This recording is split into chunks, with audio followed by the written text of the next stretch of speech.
It rained overnight. Not a lot, but some. And Don says it's going to be cloudy all day today. Yuck. Good morning, Ruby. You're never cloudy. Bye, Tux.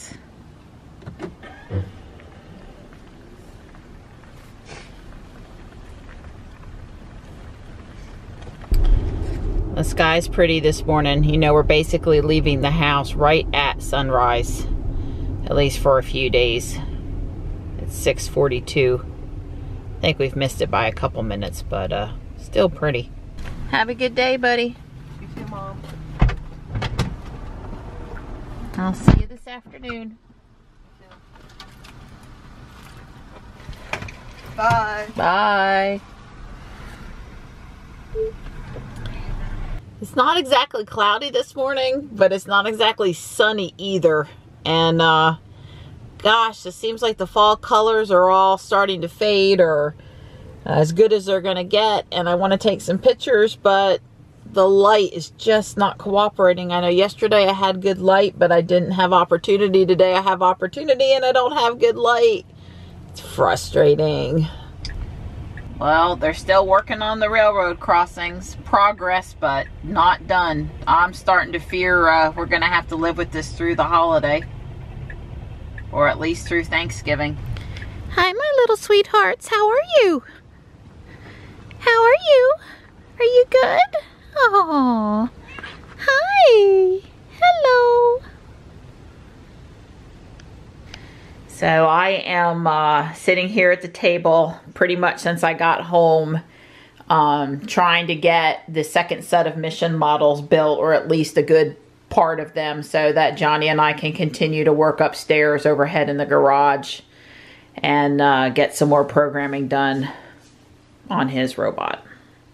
So while I'm sitting over here working on Legos, I told Don he could put on any YouTube videos he wanted to that I could enjoy listening to about Tesla but didn't need to see. So right. My video and Miker's video are in a holding pattern, but we just finished, I finished listening to Derek and Don was watching it. So he made a point that he thought, I heard him say that Tesla deciding to charge for supercharging was the best thing they ever did.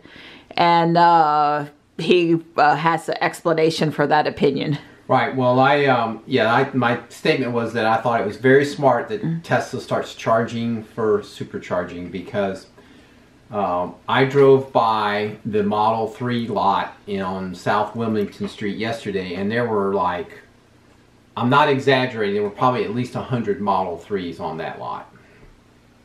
I would say, because it was full and it goes around to the back. So anyway, my point is that now all those Model 3s aren't just for Raleigh. I mean, I'm sure some of them are going to go to Fayetteville, which is a supercharger down in Fayetteville. Rocky Mount. Rocky Mount. There's a supercharger going to be in Durham. So they're, you know, they're going in central North Carolina. Or maybe east even. Even east. Because I think Charlotte's probably handling west mountain stuff. Right. So what I'm saying is that if this continues on through this time next year, by the end of next year, there's going to, I mean, we are seeing Model 3s every day. Just in our drive, we see Model 3s. Right. I saw at least 3 yesterday. So we know for those Model 3s that all those Model 3s probably aren't stopping by the North Hill supercharger very frequently, because when they pull in there, they have to pay for supercharging. So that now, if they get caught low on charge, in other words, they something unusual happened, they forgot to plug, because we forgot to plug in before. You know, things like that do happen. They're going to stop. They're going to pay the $5 or whatever it's going to cost to charge, and they're going to do it.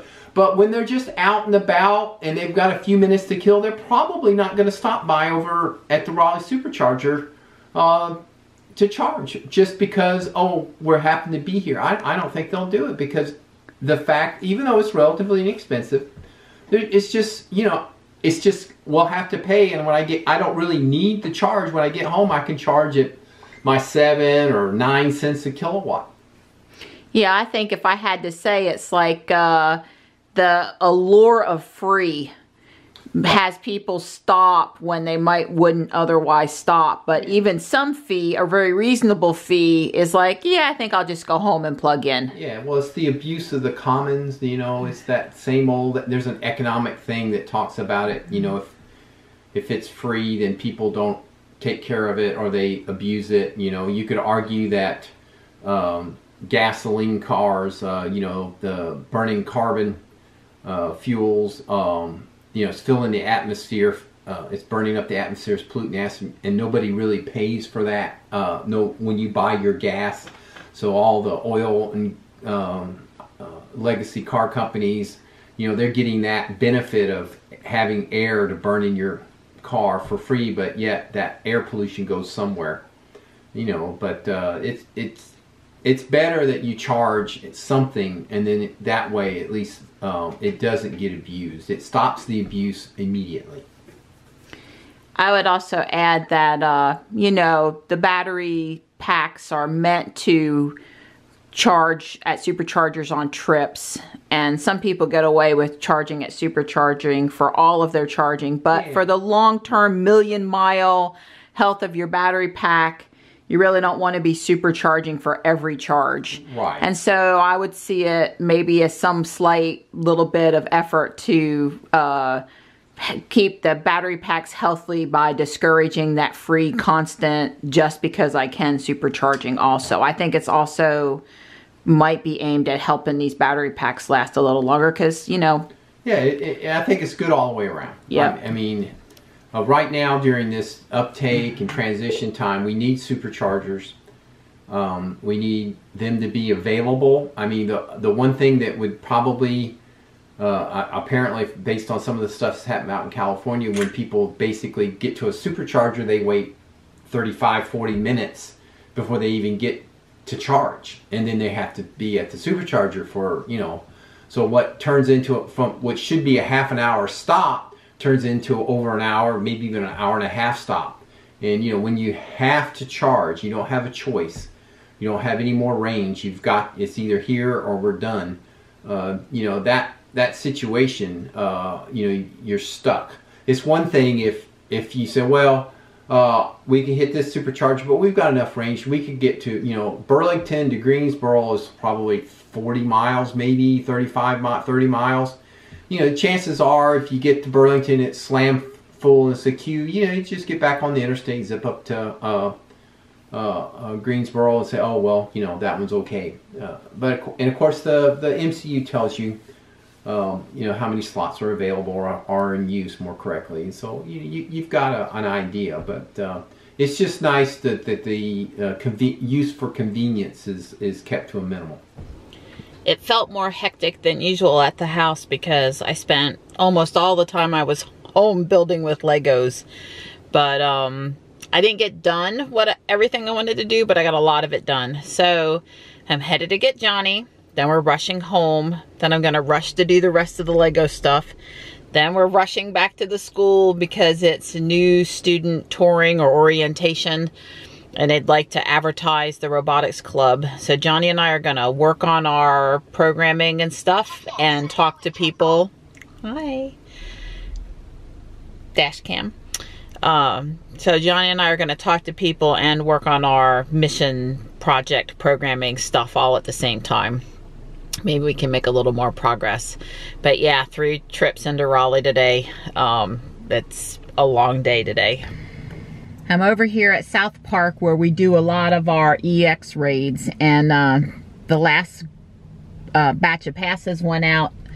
There were no EX raids for South Park, so we are trying to flip the gym 4, 5, 6, 7 times a day. I've done it twice today so far, in the hopes that in the next batch of passes they go out for South Park again. Apparently, for whatever reason, Starbucks in Fuquay isn't EX eligible anymore, and that was our other location to count on passes.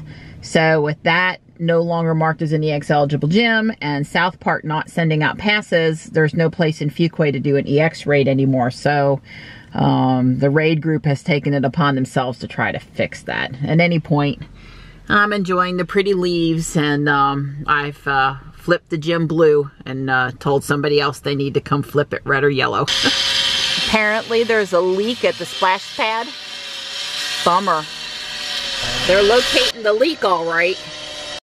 So I wanted to give you guys an update on Sapphire. I'm sure you're wondering what's going on. I just want to quickly say that we've talked with Tesla several times this week. They have been very communicative about what's going on. And Don and I are aware of our options. We've discussed our options with Tesla, and things are progressing to try to bring a resolution to the Sapphire problems. Okay, I did hear from one of the techs up there just a few minutes ago with some really good news. They were able to recreate the problem on site with some diagnostic tools, log collection running. So they have not previously been able to do that, which is one of the reasons why the problem has been so hard for them to figure out. Don and I, as software engineers, we certainly understand that. So that is sort of huge that they trapped the error. They don't know the root cause, but they have the logs at the time of the error occurring, which is a really important thing. So they have someone from the software end looking at the logs to try to help pinpoint the root cause of the problem. So I think that's huge. I think that's a breakthrough. Until that happened, then they were kind of, you know, they were debugging all of the systems associated with high voltage or in the high voltage loop, but they really didn't have you know, as much information or help as they needed. So hopefully the person looking at the logs will spot something and it'll be easily addressable. That would be great, right? Or it'll be not, and we'll know. So that's what we know. That's all we know. But that's progress. Blocking my view of turn on red, but I think the trash can kind of sums up the end of the election for this year. Johnny and I got home at our normal time, and we've had a little something to eat, and I completed a couple of Lego building things that I was working on, and now we're headed back to Raleigh for our third trip today for a new student open house. So prospective students and families can visit the school tonight and see if they'd like to apply, because you do have to write an essay and apply to go to the school and then be accepted in a sort of a lottery type system. So Johnny and I are going to be there with the robot table, and we're going to be working on the game and what we need to do for the competition, and we'll be answering questions and trying to get interest from incoming 6th graders next year to participate on the team. So it's both good for us, and it's good for the school, and it's good for the, you know, 6th graders looking at clubs they might want to participate in next year. So we're out, but we're gonna go have fun. I never look at how much charge Ruby has when I'm in and around Raleigh, but since this is the third trip to Raleigh today, I thought I'd just note that we're at 138 miles of range left, and we've gone about 90 miles, and we will have absolutely no trouble on the 100D pack with making a third trip in without having done any charging during the day.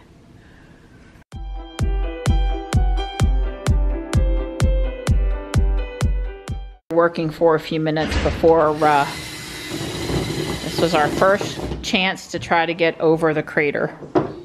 By chance that didn't go so well. Hey, first try. So Johnny wrote code to move his bot over top of the crater mission. What you have to do here is push this bar down and get all the way through the mission.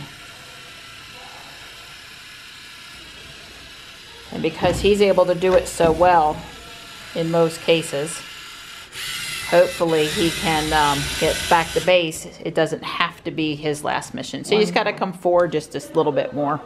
I mean, if it hits the wall, no harm, no foul, right? Wow, I think I talked to 60 families tonight, 50 families, a lot of people. Seemed like a lot of people. One time it was like standing room only in here around the table. So hopefully we have a lot of excited kids come back in the fall and want to do robotics next year. Up to 135 miles now.